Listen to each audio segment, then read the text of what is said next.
The blast was not a surprise. It was the kind of thing everyone on a cracked frontier station pretended would never happen. Right up until the alarm started screaming. NORA saw it first. A tiny panel beside the refugee shelter pod. A charge light flickered from amber to a frantic pulsing red. Plasma overload. The warning most species treated like a death sentence. The Kryn cubs were inside that pod. 3 of them. Small. Furred. Wide-eyed. Curled together in a corner like they could make themselves invisible. They belonged to the galaxy's most feared predator line. The kind of species people whispered about in docking bars. The kind security teams trained for. The kind that did not get sympathy. But in that moment, NORA did not see predators. She saw kids. And the station did not care what she saw. The station only cared what physics demanded. The charge meter climbed. A countdown started. Harsh and indifferent. NORA's brain tried to do its job. Calculate angles. Distances. Odds. Find the best move. Then instinct shoved the math off the bridge. She did not think about shrapnel patterns. She did not think about blast radius.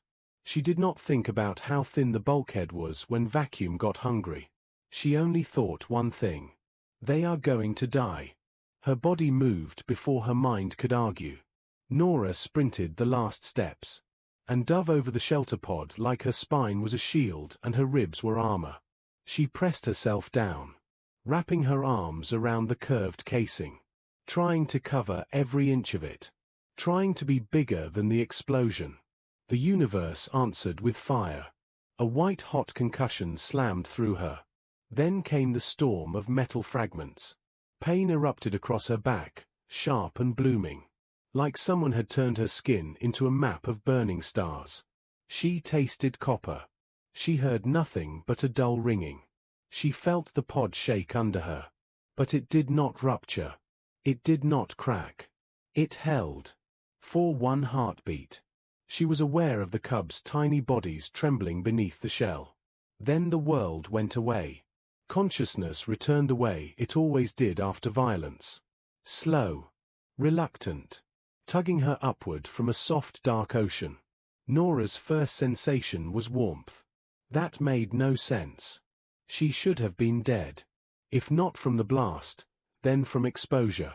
This sector of the colony station had been half decompressed for weeks. Heat was a luxury out here. Her second sensation was worse. A tension. A weight so heavy it felt like gravity doubled. Like she had opened her eyes under a predator's shadow. And discovered there were more shadows than light. NORA's lashes fluttered. 7 pairs of eyes stared back. They stood in a semicircle around her bed.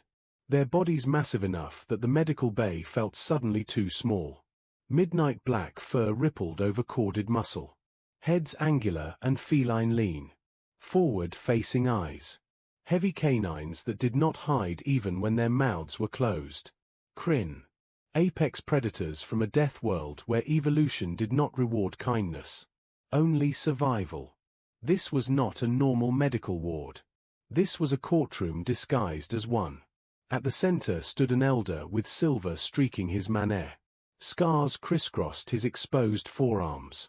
Each one a story carved into flesh. His amber eyes fixed on NORA with a stillness that tightened her throat. "She wakes," he rumbled. The translator behind NORA's ear turned the vibration into words. But it could not soften the force of it. His voice was not just heard. It was felt in the bed frame and in her bones. NORA tried to sit up. Pain detonated across her back. She hissed and collapsed against the pillow. Immediately, a smaller Kryn, still enormous by human standards, stepped forward. A medical scanner hovered over her spine, claws careful, controlled. "Do not move," the medic growled. "You have 17 metal fragments embedded along your dorsal line. 3 penetrated deep enough to threaten your pulmonary cavity. By our medical probability, you should have expired before extraction." NORA's tongue felt like sandpaper. "The cubs," she rasped. "Are they alive?" "Unharmed. the elder said at once. His tail twitched once. Not anger. Not exactly. Controlled agitation, like a storm held behind teeth. Because of you. The silence that followed was not empty. It was full. Full of questions. Full of something sharper than fear. The council members exchanged glances. Ears flicking in a language without words. NORA had spent months on this station as a liaison. Humans assigned to smooth relations with refugee packs. To learn customs. To keep misunderstandings from turning into bloodshed. She had learned enough to recognize what those glances meant. They were not deciding what she had done. They were trying to understand why. A female council member stepped forward. Her voice edged with confusion that sounded almost like distress. "We do not understand your action," she said. "Our cubs were not your offspring. Not your pack. Not your species.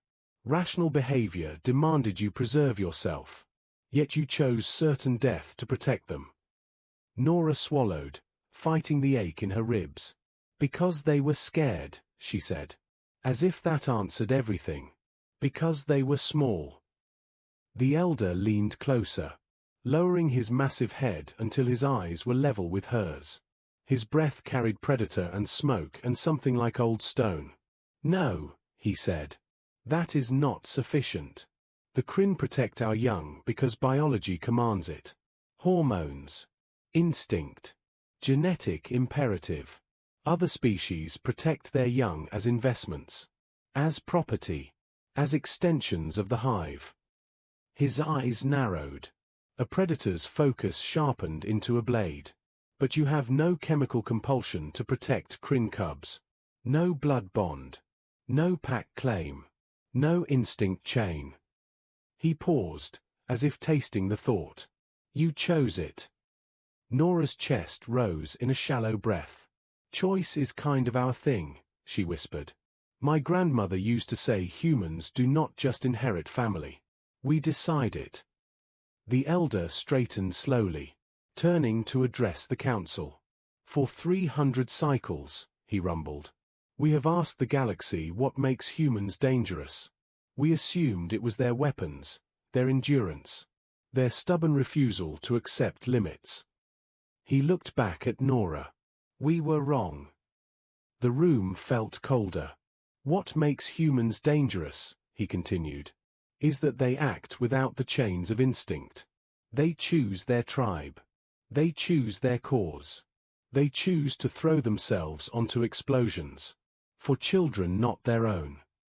A younger council member, fur unmarked by scars, made a sound of disbelief.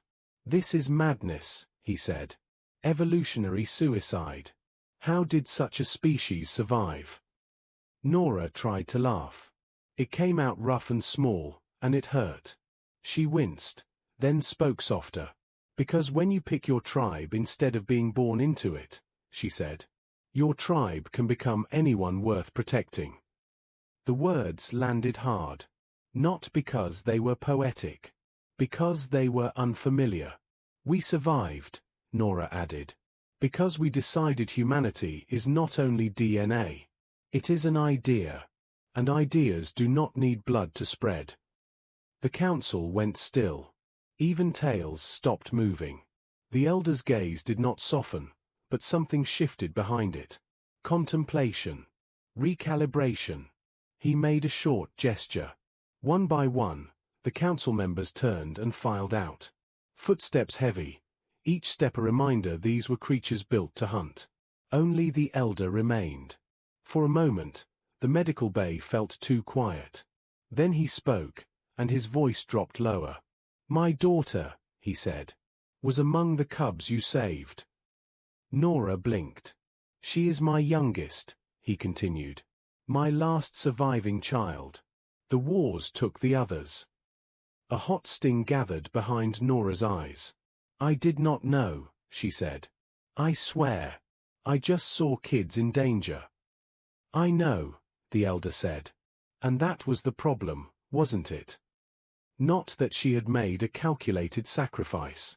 That she had not calculated at all. The elder reached into a pouch at his side. He withdrew a pendant. Dark metal etched with an ancient crest. A Kryn family mark. The kind of symbol Pax died to protect. He set it gently on the table beside Nora's bed. Careful not to let it clang like a weapon. You are Pax now, he said. Not by blood. By law. You shed blood for our cubs. That binds stronger than instinct. Nora swallowed. I am still human, she murmured. The elder's mouth curved, fangs visible. But the expression was not a threat. It was something rare. Yes, he said. And now you are also something more. He stepped toward the door, then paused. Looking back, he spoke as if delivering a verdict. The galaxy will learn what the Predator Council learned today. Humanity's strength is not warships. Not weapons. His eyes held Nora steady, bright and unblinking. It is your incomprehensible, illogical, beautiful willingness to choose love over survival. Then he turned and left, his footsteps fading into the corridor beyond. Nora lay back. Exhaustion pulled her down like a tide. Medication fog softened the edges of pain. But it could not erase it. On the table, the pendant caught the light. Small. Heavy. Impossible. She closed her eyes and let herself breathe. Somewhere nearby, 3 cubs were alive. Because she had been stupid enough to care. Somewhere beyond the station, a council of predators was rewriting everything they thought they knew about humans. And somewhere in the galaxy, this story would spread like wildfire. A human saw strangers in danger, and chose them anyway. That was the human way. And now, finally, the galaxy was beginning to understand why that made humans terrifying.